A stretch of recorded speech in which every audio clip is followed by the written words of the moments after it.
Som l'associació Cor de Vila d'Alaquàs i la formem el Cullerot, l'associació El Cullerot Gastronòmic, que és de la qual pertenec jo, i després també està la Unió Musical, fent cursos de cuina,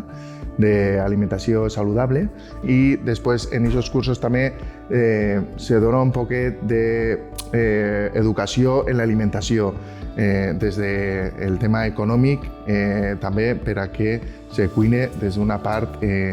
econòmica i saludable al mateix temps. Hem encetat un altre projecte que també servirà aquesta aportació de Caixa Popular dels horts urbans. Volem fomentar que ells tinguin una relació en el propi cultiu d'aquests aliments.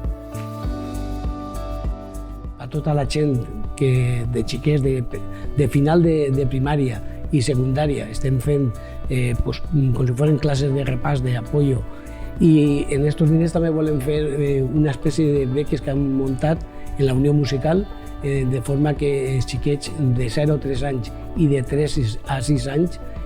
entren en el que és la iniciació a la música. Entonces, jo penso que aquests diners vindran molt bé a aquestes 45 famílies que ara mateix ja tenim, que són vora 200 persones. Crec que és una cosa que tenim que agrair a Caixa Popular que compten el nostre projecte per a dur-ho endavant.